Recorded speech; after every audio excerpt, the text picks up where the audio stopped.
Flagella दोनों का काम क्या होता है बेटा? सेल की मूवमेंट कराना, जिसको मोटिलिटी कहते हैं। ये जिनको इसकी अंग्रेजी नहीं पता, ब्रैकेट में लिख लो चप्पू। ये चप्पू क्या कॉज करता है बेटा? Cause the movement of cell. Movement of cell, एक लाइन ऐड कर लो, मूवमेंट ऑफ सेल या सराउंडिंग फ्लूइड। ठीक है, बिल्कुल चप्पू की तरह काम करता है। जैसे चप्पू बोट को चलाता है, वैसे ही ये सेल को उसकी तरह काम करके चलाता है। इनका नंबर ज्यादा, इनका नंबर कम, इनकी साइज छोटी, इनकी साइज बड़ी, दोनों मोटिलिटी में मदद करते हैं। ठीक है, प्रोकैरियोट्स में भी मौजूद होता है बेटा, बट स्ट्रक्चरली डिफरेंट होता है। डिफरेंट क्यों? एक में फ्लैजिलिन का बना होता है और यहाँ वाला ट्यूबुलिन का बना होता है। ठीक है, उसके बाद हमने पढ़ा ये प्लाज्मा मेम्ब्रेन के एक्सटेंशंस होते हैं। धागे जैसे हेयर लाइक स्ट्रक्चर्स हैं, किससे निकलते हैं? मेम्ब्रेन से। सीलिया फ्लैजिला को काटोगे तो अंदर खूब सारा माइक्रोट्यूब्यूल दिखाई देगा। कितना? 20। 18 किनारों पर, 2 सेंटर्स पर। दो माइक्रोट्यूब्यूल्स आपस में सटे हुए होते हैं, उनको हम माइक्रोट्यूब्यूल डबलेट, डबलेट मतलब 2 माइक्रोट्यूब्यूल्स हैं। सारे माइक्रोट्यूब्यूल्स आपस में कनेक्टेड होते हैं। उस कनेक्शन को ए और बी लिंकर कहते हैं, क्योंकि ए और बी आपस में जुड़े हैं। 2 डबलेट्स के बीच का है तो इंटर डबलेट नेक्सिन प्रोटीन का बना होता है। सिंगल अकेले अकेले मौजूद होते हैं, आपस में कनेक्टेड होते हैं और एक शीट इनको कवर करके रख रही होती है। ठीक है, इस अरेंजमेंट को हम क्या कहते हैं बेटा? 9+2 अरेंजमेंट।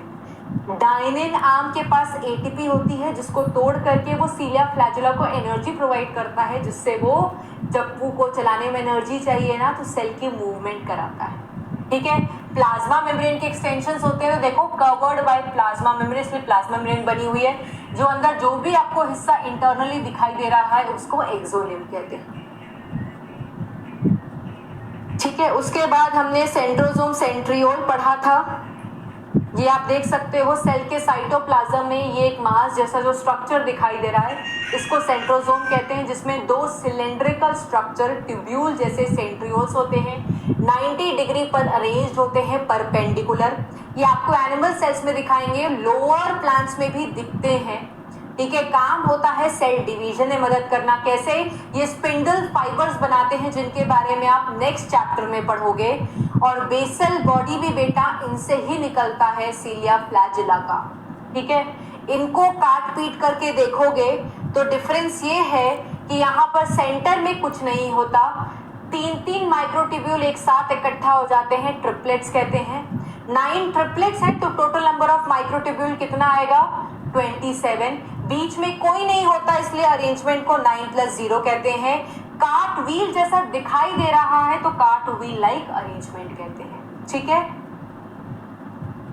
उसके बाद न्यूक्लियोलस का नंबर वेरी करता है, किसी में 1 तो यूनिन्यूक्लिएट, 2 तो बाइन्यूक्लिएट, मल्टी मतलब बहुत सारे तो multi nucleated. Mature sieve tube जब मेच्योर हो जाते हैं आरबीसी तो अपना हटा देते हैं, तो न्यूक्लियस मेच्योर में आपको नहीं दिखाई देगी। ये स्ट्रक्चर है बेटा, आउटर मेम्ब्रेन कंटिन्यूअस होती है आरईआर से, तो उसका रफ सरफेस होता है। इनर मेम्ब्रेन पे राइबोसोम्स नहीं होते हैं तो स्मूथ होता है। मेम्ब्रेन कंटिन्यूअस नहीं होती, आप देखो न्यूक्लियर पोर है, जगह है, खाली जगह से सामान इधर उधर जाएगा।